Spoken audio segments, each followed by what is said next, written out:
So, as I was waking up this morning, I haven't had my breakfast yet. I get a little cranky when I get up. Then again, everyone has this problem.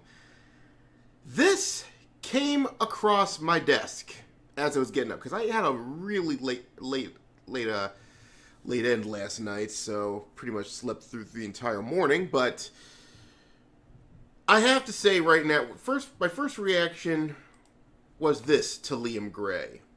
Oh, now you fucked up. Now you fucked up. Now you fucked up. You have fucked up now. Now you fucked up. Now you fucked up. Now you fucked up. Now you fucked up. Yeah, and that, in my opinion, is an understatement. Anyway, how you doing, folks? It is I, the Bane of the Woke, the Harbinger of Harridans, the Mad Shogun, and now Dingo Headbutter, at least for today, Aaron Alexander. So what I got here up on this screen is that Liam Gray, who is I believe a comic gay writer. I think we were mutual follows, but as of today, I've decided to block him because anyone who engages in such bullshit is not tolerated. That's policy. And what he did to warrant my ire was he decided to 86 a Indiegogo campaign made by one, of course, John Delarose, who is, of course, as you all know, good friend of the show here. And this has been brewing for a while here. There's been a series of animosity between JDA and Liam Gray. I think Liam Gray, it started because Liam Gray, he was blackpilling a lot, and it really disappointed me. Now, don't get me wrong. Usually when it comes to feuds like this, I don't like to involve myself in it. I usually don't have a horse in the race, okay? But I will say this, that I did unfollow Liam like about last week or 2 weeks ago, mostly because his feed was starting to get a little cringy for my tastes. And he basically keeps going on feuding with JDA. I don't know what's going on. He keeps blackpilling and basically trying to kiss up to the mainstream comic artists. Oh, take me back, I need to get noticed. And then I hear words about some deacon of his church writing to, like I say, Ethan Van Sciver and a lot of other shit. Well, allegedly it's a deacon, but I'm starting to think it's probably Liam himself, or maybe a few maybe some few other assholes participating with him in his gay ops. But what draws the line is fucking with someone else's ends, okay? There's a lot of things you don't fuck with in this world.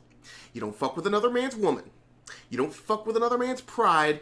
And you sure as hell don't fuck with another man's money. Okay? You know, and basically you just, and JDA got hit with some pure gay ops. I mean, ops that are so gay that it's gayer than Richard Simmons, Siegfried and Roy, RuPaul, and Ellen DeGeneres combined. I mean, that's pretty fucking gay. But this is, like, compared to the ops here, it makes them raging heterosexuals. They're super straights, as we call them. And here on the Shogunate, gay ops is not tolerated, especially if it comes to the issue where one's Indiegogo or crowdfunding has been taken down. And this also puts another label on Liam Gray. The guy's a fucking hypocrite. You see, amongst Comicsgate artists, as a matter of principle, we do not engage in cancel culture, okay? We do not engage in othering motherfuckers, okay? I mean, mainstream comics can do all they want with their shit. They can try to kick people out, try to disassociate people. They try to blackball people because they're not in the club. But here in Comicsgate, we don't do that. I wouldn't say just Comicsgate, but any independent movement we do, be it Pulp Rev, Comicsgate, or any other thing like that, or something similar that I want to start off with, which is tabletop RPGs. We don't do this shit. That is crossing the line. And Liam, you fucking crossed the fucking line. That's how badly you did. I had to say fuck. I had to drop the F-bomb twice in a sentence. Which is usually what you don't do, but that is just... Again, you done fucked up. But still. Now, according to what Veilnid, or what, I cannot pronounce it. I recently followed her. You just were yourself a follow. Apparently this is not the first time Liam Gray has done this. And he's gone after your YouTubers a lot. And I'm sure after this video, I'm going to be added to his shit list. But it seems he not only does that, he does it in such a passive-aggressive way. Like I said, pure gay ops. Using his alleged church through his deacon, or as I use in quote marks, deacon, to basically get people's channels struck or their crowdfunding campaigns shut down. And believe me, this as a creator myself, as an independent creator myself, this completely pisses me off. So yeah. But now he's been getting a lot. Now Liam, he's been getting a lot of freaking heat for this, okay? Because I believe he's tagged Raging Golden Eagle, Uncle Ethan, Yellow Flash, Umbrella Guy, and John Malin. And Umbrella and Yellow Flash has responded. And yes, I did block, but watch. So we got this from that Umbrella Guy. Hey there. And then Yellow Flash, he hit back at them. And then, of course, Liam Gray had to say, hey, go publish Wolverine on the cover of your comic book and see what happens. I'm like, what the fuck did on this cover says, what's Liam Gray's, huh?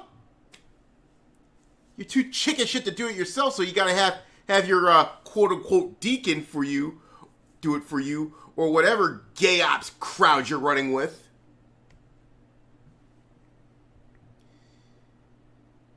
And of course, Umbrella Guy pretty much corrects the record on this one, because I gotta show you this. This is, I believe, Liam Gray's cover right here. And this is John's cover right here with a high school girl in the Crusades. I believe that's what it's called. Now, tell me.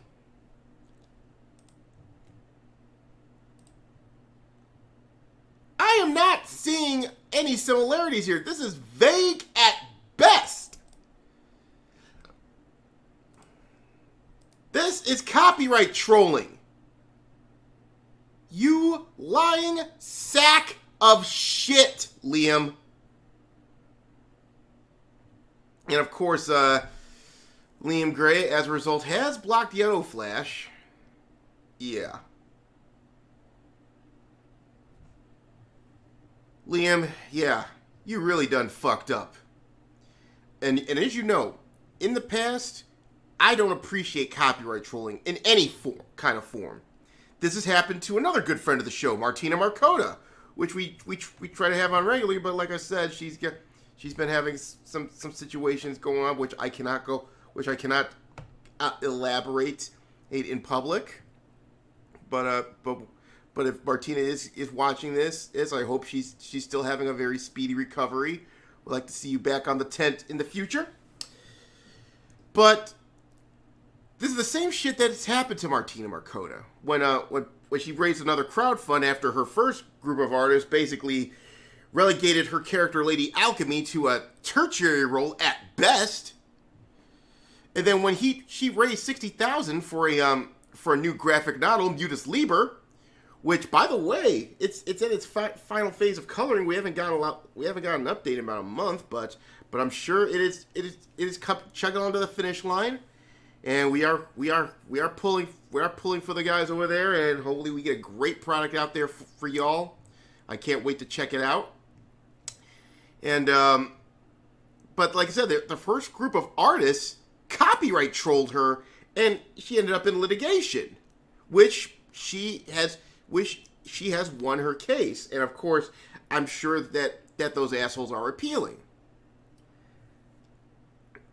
And I think this is an attempt basically to take money off her table, which is, I think, the same thing is happening with John here.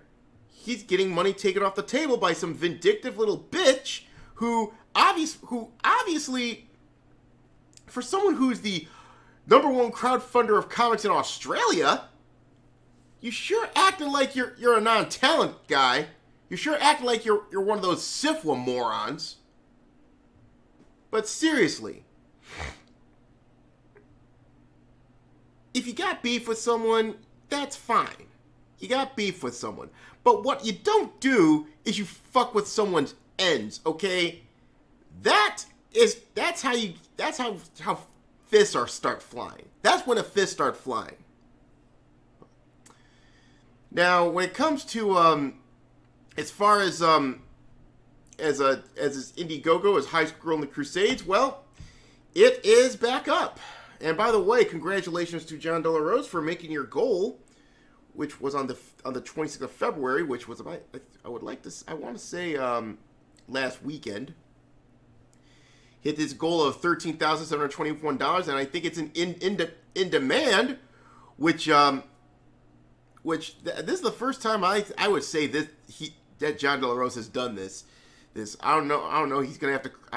He'll probably clarify with this, but this is the first time we've been seeing it in demand from him, and it has broken 14,000 ever since that campaign ended. And like I said, and the only good thing that would come of this situation was, I think it's going to bring more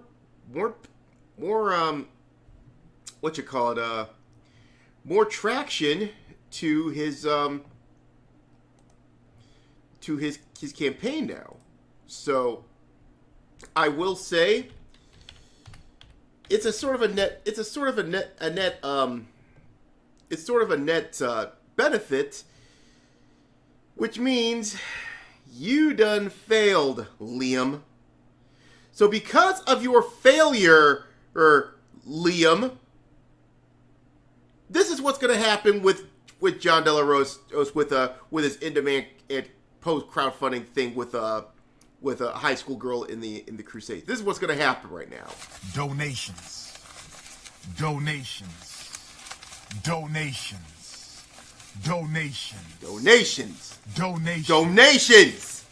More donations. Gifts.